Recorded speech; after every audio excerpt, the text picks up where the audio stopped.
Hello everyone, कैसे हैं आप सब। मुझे उम्मीद है कि आप अच्छे होंगे और अच्छे से बिहार इंटीग्रेटेड बीएड की तैयारी कर रहे होंगे। साथियों, आपको पता होगा कि teaching learning environment in school यानी विद्यालयों में शिक्षण तथा हमारा ज्ञान का जो परिवेश होता है उससे आपका 25 मार्क्स का क्वेश्चन पूछा जाता है आपके, ठीक ना। तो उस प्रकार जो है यह जो क्वेश्चन आप जैसा कि देख पा रहे होंगे, यह क्वेश्चन 2021 के है। तो आप प्रीवियस ईयर के आधार पर, जैसा मैं कहता था कि आप उसके अकॉर्डिंग तैयारी करना है, तो इस वीडियो में आप प्रीवियस ईयर क्वेश्चन को देखेंगे अच्छे से और उसको अच्छे से अध्ययन करेंगे। पहला क्वेश्चन है कि निम्नलिखित में कौन विद्यालय की भौतिक संरचना का उदाहरण नहीं है। ठीक, तो खेल का मैदान, भवन, प्रयोगशाला और लाइब्रेरियन। तो ये जो है प्रयोगशाला जो है ये आपके भौतिक संरचना का, ये आपके विद्यालय के आसपास जो वातावरण होते हैं उससे अलग है, क्योंकि खेल का मैदान भी आपके विद्यालय से जुड़ा हुआ है, उनके भौतिक संरचना से जुड़ा हुआ है, भवन तो जुड़ा हुआ है, लाइब्रेरियन भी जुड़ा हुआ है। लेकिन प्रयोगशाला जो है आपका एक अलग जगह होता है उसके लिए, ठीक ना। तो इस प्रकार आपका ये जो इनमें से जब भी प्रश्न को सॉल्व करेंगे तो आप एक चीज़ को हमेशा याद रखिएगा, नहीं को, क्योंकि उसमें टिक लगा लीजिएगा क्वेश्चन पे, तो उससे क्या होगा, हैं या नहीं है। तो ऐसे प्रश्नों का जो सवाल का जो गलत हो जाता है तो उससे आप बच सकते हैं। तो फर्स्ट का क्या हो जाएगा, प्रयोगशाला। इसके बाद है एक परिवार बच्चे को शिक्षा प्रदान करता है। यहाँ का मतलब है परिवार से है। जैसा कि एक प्रॉपर वीडियो बनाया था, क्योंकि यहाँ से 1 से 2 नंबर क्वेश्चन सीधे आपके परीक्षाओं में पूछे जाते हैं। ठीक, तो परीक्षाओं में जो पूछे जाते हैं उसमें पूछते हैं अनौपचारिक से और औपचारिक से। ठीक, तो कहता है परिवार, तो परिवार क्या होता है, तो परिवार आपका अनौपचारिक संस्था है। यानी अनौपचारिक का मतलब होता है क्या, एक सिस्टमैटिक ढंग से नहीं। यानी आप जैसे विद्यालय में है तो विद्यालय क्या हो जाएगा, आप याद रख लीजिए, विद्यालय आपका क्या हो जाएगा, आपका औपचारिक हो जाएगा और परिवार क्या होगा, अनौपचारिक होगा। तो यहाँ से ये प्रश्न बनेंगे, तो आप कॉपी में अभी लिख लीजिए, अनौपचारिक क्या हो जाएगा, अनौपचारिक जो दिया हुआ है आपका परिवार होगा, और जो है ये औपचारिक होगा, ये विद्यालय होगा। कैसे होगा, सबसे पहले इस तरीके को जानते हैं। विद्यालय में क्या होता है, विद्यालय में आप एक क्रम निर्धारित है, कक्षा 1 में गए, फिर कक्षा 2 में गए, कक्षा 3 में गए, और उसमें क्या होता है, जैसे स्कूल जाते हैं तो रूटीन बना हुआ है, 6 घंटी बजेगी, और उसमें इसके अकॉर्डिंग पहली क्लास में हिंदी हुआ, दूसरी में गणित हुआ, तीसरी में इंग्लिश हुआ। लेकिन परिवार में ऐसा नहीं होता है। यानी क्या होता है, कभी भाई से सीख लिए, बहन से सीख लिए, ये सभी आपका जो है ये आपकी अनौपचारिक क्या है, एजुकेशन है। तो ये आपका परिवार क्या हो जाएगा, आपका अनौपचारिक। ठीक, याद कर लीजिए, यह प्रश्न रहेगा। और औपचारिक क्या हो जाएगा आपका, ये आपका क्या हो जाएगा, इस बार लिख लीजिए, ये क्वेश्चन पूछा ही जाएगा, ठीक ना। ये आपका क्या हो जाएगा, औपचारिक में विद्यालय, अनौपचारिक में क्या हो जाएगा, परिवार। उसके बाद है तीसरा नंबर क्वेश्चन है, एक बच्चा सीखना कब शुरू करता है, जब उसे स्कूल में भर्ती कराया जाता है, या जब वह बात करना शुरू करता है, या जब वो अपने घर से बाहर निकलता है। तो एक बच्चा जो है ये जन्म से ही क्या करता है, सीखना उसको क्या कर देता है, वो स्टार्टिंग कर देता है। तो क्या हो जाएगा, एक बच्चा सीखने की प्रक्रिया जो है ये बच्चे के जन्म से ही शुरू हो जाती है। जैसे जैसे कह सकते हैं, अगर कोई ताली बजाते देखते होंगे बच्चों को, अगर देख रहे होंगे आप बजाते हैं तो बच्चा भी बजाने लगता है। अगर बाय कहते हैं तो वो भी ऐसे हाथ को हिलाने। यानी बच्चे को जो सीखने की, अनुकरण की जो प्रवृत्ति होती है, सीखने की जो प्रवृत्ति होती है, ये बच्चे के जन्म से ही क्या होते हैं, ये स्टार्टिंग शुरू हो जाते हैं। उसके बाद अगला नंबर क्वेश्चन है, बहुभाषी व्यक्ति वो है जो जानता है। तो बहुभाषी का मतलब होता है ऐसे व्यक्ति को कहता है, ठीक ना, जो क्या होता है, ऐसे व्यक्ति जो 2 या 2 से अधिक भाषाओं का क्या करता हो, प्रयोग करता हो, ऐसे व्यक्ति को बहुभाषी व्यक्ति कहा जाता है। कहने का मतलब हुआ, ऐसे व्यक्ति जो 2 या 2 से अधिक भाषाओं को जानता है या उसका प्रयोग करता है, तो ऐसे व्यक्ति को बहुभाषी व्यक्ति कहते हैं। तो यहाँ से भी प्रश्न आपको रहेंगे परीक्षाओं में। उसके बाद अगला नंबर आपका क्वेश्चन है कि NCERT का पूर्ण रूप क्या होता है। जैसा कि मैंने पहले बताया भी कि कुछ ऐसे इंस्टीट्यूट है जैसे NIOS हुआ, आप अगले क्वेश्चन देखेंगे भी, तो ये सभी फुल फॉर्म है जो इंस्टीट्यूट से हैं तो पूछे जाते हैं। तो आपका क्या हो गया, आपको याद अगर रहता है, नेशनल काउंसिल ऑफ क्या होगा, एजुकेशनल रिसर्च एंड ट्रेनिंग। तो आपका ये जो ऑप्शन है ये आपका क्या हो जाएगा, सही हो जाएगा, national council of educational research and training. तो तो ठीक, तो इस प्रकार आप इसे याद रख लीजिए। इसके बाद क्वेश्चन है, भारत में प्राथमिक शिक्षा की अवधि कब है? यानी प्राथमिक शिक्षा क्या होता है? क्लास 1 से लेकर 5 तक, यानी ये जो है ये 5 वर्ष की जो है ये अवधि उसकी होती है।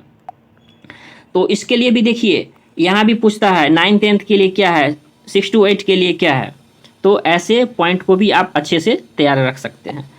7वां नंबर क्वेश्चन है, निम्न में कौन विद्यालय की पाठ्य सामग्री क्रियाओं का भाग नहीं है? यानी कहने का मतलब है विद्यालय की जो पाठ्य सामग्री होती है सहगामी क्रियाओं की होती है, तो उसमें क्या क्या भाग नहीं है। मैं बार बार कहता हूँ ऐसे गलती आप क्या कर सकते हैं, परीक्षा हॉलों में भी कर सकते हैं, तो ऐसे गलती से बचना है।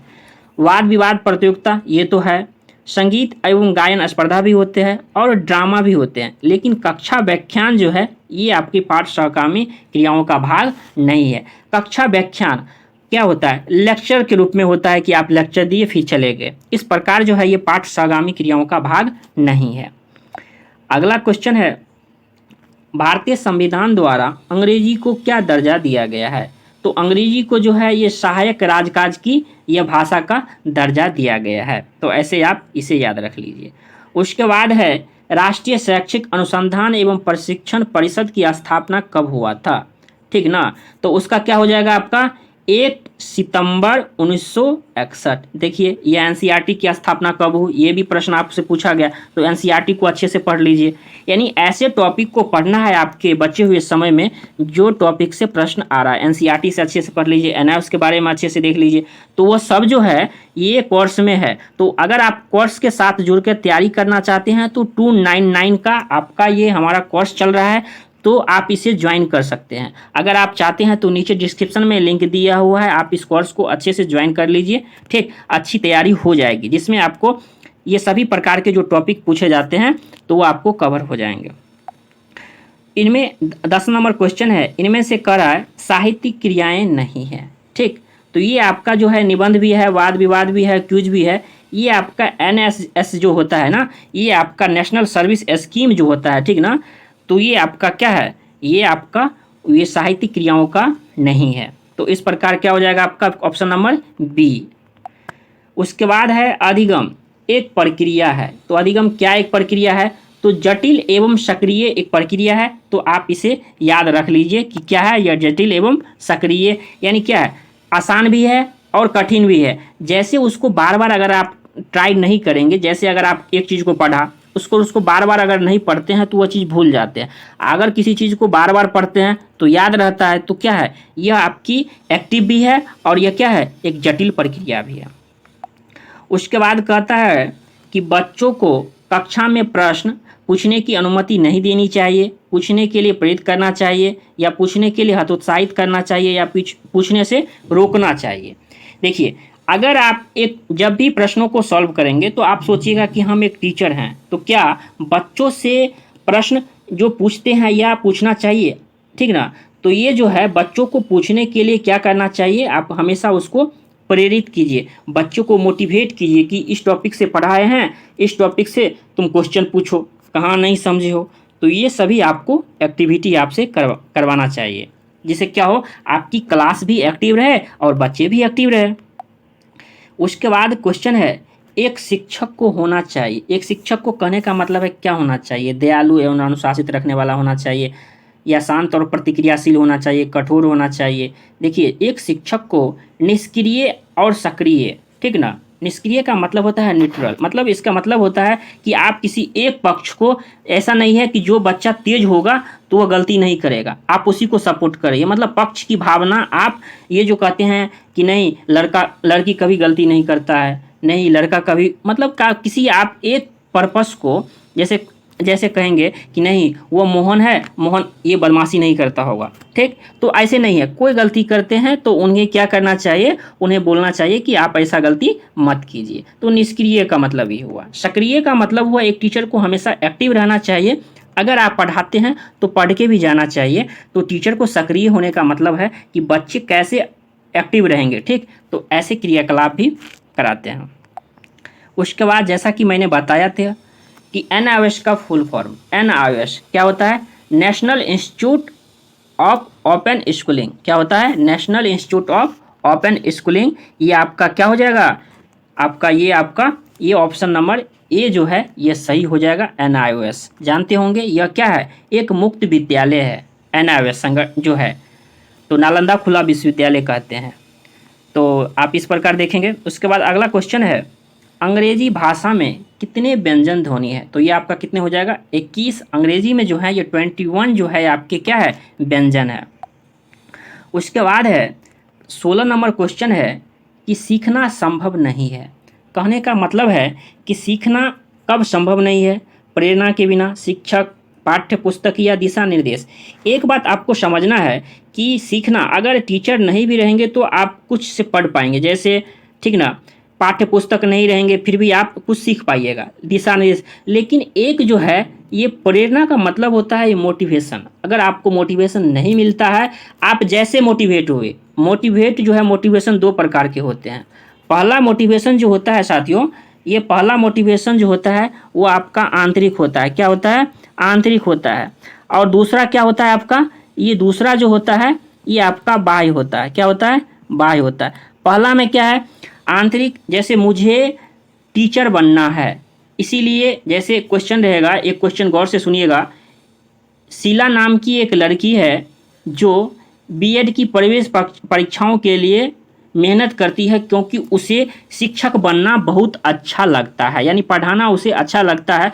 तो यह आंतरिक प्रेरणा है या बाह्य प्रेरणा है, तो वह अगर खुद उसे अच्छा लगता है तो यह आपकी आंतरिक प्रेरणा है। बाह्य प्रेरणा का मतलब होता है बाहरी प्रेरणा, यानी क्या, किसी बाहरी व्यक्ति के द्वारा यह मोटिवेशन मिलता है। उसके बाद आपका है डिसलेक्सिया। डिसलेक्सिया का मतलब होता है, जैसे ये जो हमारा अधिगम आवश्यकता से प्रश्न पूछे जाते हैं 1 नंबर, तो उसमें पूछे जाते हैं जैसे डिसलेक्सिया से, तो ये आपका पढ़ने से संबंधित होगा। उसी में दूसरा पूछा जाता है कि लिखने से, तो लिखने से क्या बताया था, डिसग्राफिया। क्या बताया था, डिसग्राफिया। तो आप इसे भी याद रख लीजिए, लिखने से क्या होगा, डिसग्राफिया। क्योंकि अगर आप ग्राफ बनाते हैं तो क्या करना पड़ेगा, आपको लिखना पड़ेगा। तो पढ़ने से क्या होगा, डिसलेक्सिया। और ये जो है ये क्या है, ये आपका क्या हो जाएगा, लिखने से हो जाएगा। क्या चीज़ से, लिखने से। अगर बच्चे में अगर लिखने का विकार, ये अगर उससे प्रॉब्लम होती है तो बच्चे में क्या है, डिसग्राफिया। इस प्रकार आप इन्हें याद रख सकते हैं, यहाँ से प्रश्न पूछे जाते हैं। 18 नंबर क्वेश्चन है, एक शिक्षक के लिए सर्वप्रथम जो है ये सर्वाधिक महत्वपूर्ण क्या है, तो ये जो सबसे ज़्यादा महत्वपूर्ण होता है ये होता है विषय की विषय वस्तु में दक्षता। तो इस प्रकार एक शिक्षक के लिए यह सबसे ज़्यादा क्या होता है, महत्वपूर्ण होता है। उसके बाद है भारत में प्राथमिक शिक्षा की अवधि, तो जैसा कि मैंने बताया 1 to 5, तो ये क्या हो जाएगा, 5 ईयर के लिए हो जाएगा। उसके बाद अगला नंबर क्वेश्चन है, माध्यमिक यानी किस कक्षा स्तर के लिए माध्यमिक स्कूल शब्द का प्रयोग किया जाता है। जैसा कि 1 to 5 के लिए क्या किया जाता है, 1 to 5 के लिए क्या, प्राथमिक है, ठीक। उसके बाद 6 to 8 के लिए क्या है, कहते हैं एलिमेंट्री जिसे कहते हैं, उसके माध्यमिक आता है, फिर उच्चतर माध्यमिक होता है। तो इस प्रकार ये जो माध्यमिक है ये आपका क्या होता है, ये आपका 9th 10th होती है। उच्चतर माध्यमिक शिक्षा की अवधि, जैसा कि मैंने पहले बताया कि यहाँ से प्रश्न पूछे जाते हैं, तो उच्चतर माध्यमिक क्या होता है आपका 11th, और क्या होता है 12th। तो ये कितने हुआ है, ये 2 साल हुए। तो क्या हो जाएगा, ये आपका यह 2 साल का होता है, क्योंकि अधिकतम है ये शिक्षा की अवधि कितनी होती है, तो ये आपका कितने होगा, ये 2 साल, ठीक।